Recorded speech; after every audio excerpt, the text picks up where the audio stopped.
Welcome po sa Cooking Alasen. Gagawa naman po tayo ng ating paboritong tinapay na kalihim. Hindi po tayo gagamit ng oven. Sa halip, ang gagamitin po natin ay kaldero or pwede rin po kayong gumamit ng kawali.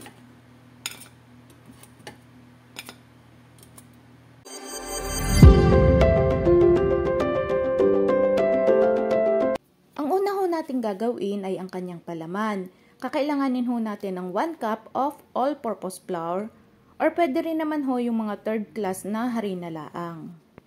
1/2 cup breadcrumbs, ariho ay yung medyo pino na breadcrumbs.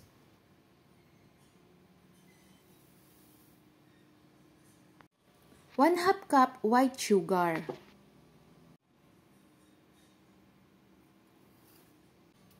1/2 teaspoon ng red food color.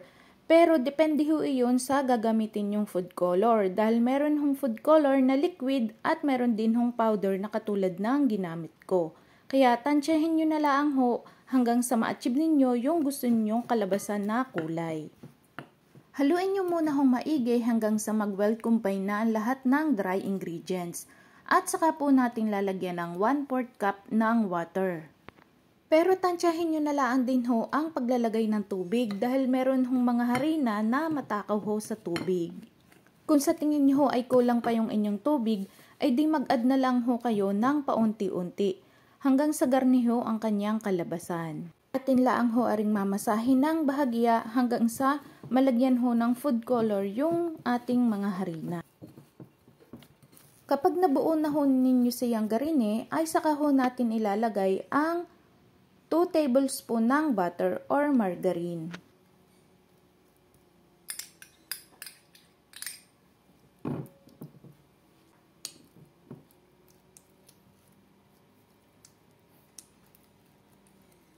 Atin laang ho aring mamasahin hanggang sa ma-achieve na natin ang tamang texture para sa ating palaman.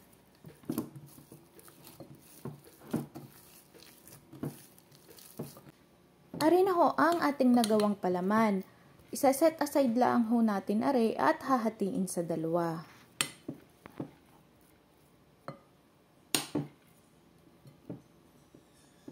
At para naman ho sa ating tinapay, gagamit po tayo ng 1 3/4 cup ng all-purpose flour. Or kahit ho yung third class laang na harina. 2 tablespoon ng white sugar. 1/2 teaspoon ng salt. At 1 teaspoon ng yeast.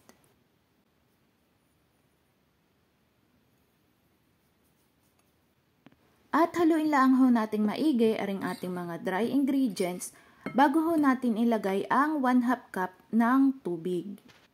Gaya nga ho ng sabi ko kanina, ang sukat ho ng ating tubig ay depende sa kalidad ng ating gagamitin na harina. Kaya kung kulang ho ang inyong tubig ay mag-a-add lang ho kayo ng paunti-unti hanggang sa ma-achieve ninyo yung tamang texture ng ating dough. Atin lang ho aring mamasahin hanggang sa mag-form na ang ating dough.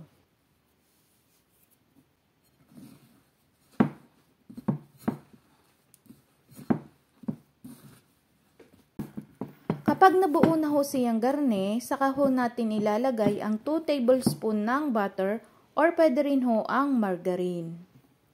At atin lang ho ulit mamasahin hanggang sa maging smooth na ang ating dough.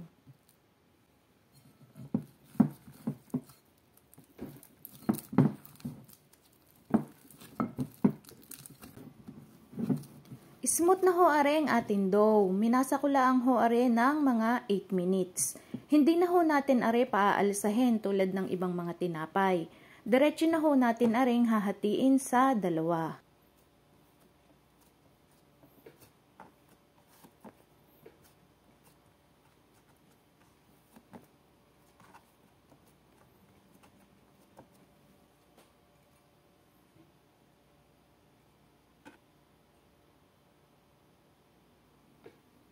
Kung ilan ho ang hati ng inyong dough, dapat ay gayon din ho ang hati ng inyong palaman para wala hong masasayang. Iset aside ho muna natin aring isa at ari naman ho ay ating ibabaston at pahahabain at palalaparin.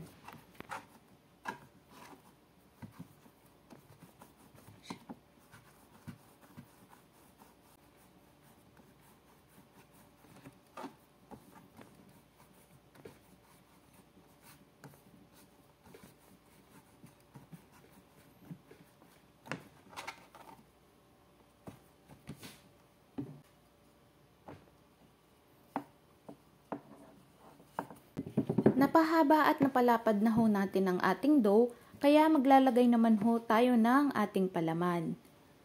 Atin laang ho aring i-spread, pero maglalagay ho kayo ng space sa magkabilang side. Kung kayo ho ay nakaabot na sa puntong are, huwag niyo hong kalimutang mag-like at mag-subscribe sa Cooking Alasen.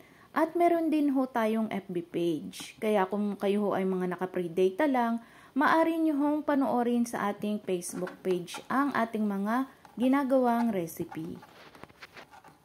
Atin lang ho'y tutupi aring magkabilang side para mag-close ho ang ating tinapay.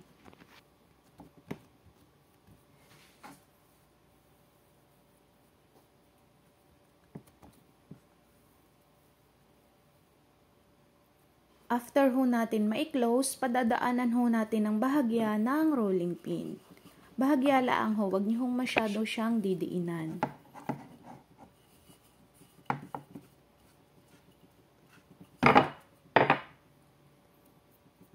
Atin naman ho aring ibabaligtad at arin naman hong harapan ay ating tutusukan ng tinidor.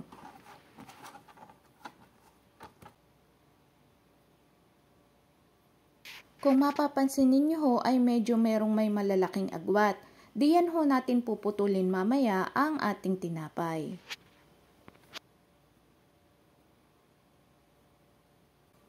After ho nating matusukan ng tinidor, atin na ho aring hahatiin sa equal part.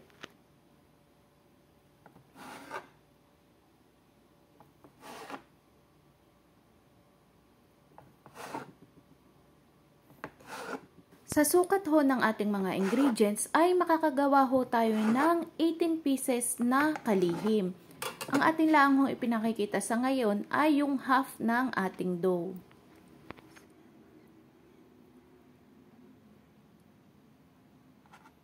Ari na ho ang ating first batch ng ating dough. Hindi na rin ho natin ari paalsahin. Lalahiran lang ho natin sa ibabaw ng egg wash or pwede rin ho ang condensed milk.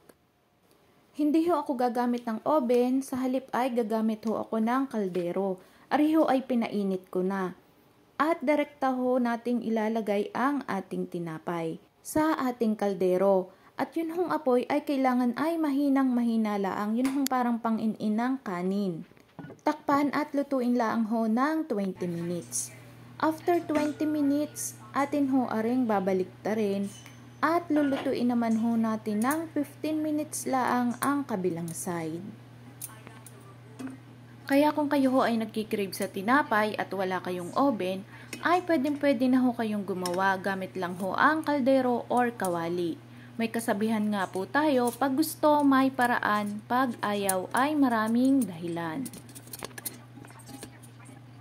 For more budget-friendly recipe, huwag niyo pong kalimutang mag-like at mag-subscribe sa Cooking Alasen at i-hit ang notification bell para updated kayo sa mga bago nating upload na recipe. Mura na, masarap pa!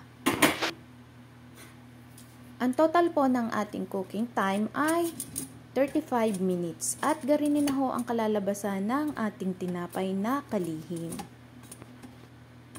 Ang masarap ho na rin ka-partner ay mainit na kape.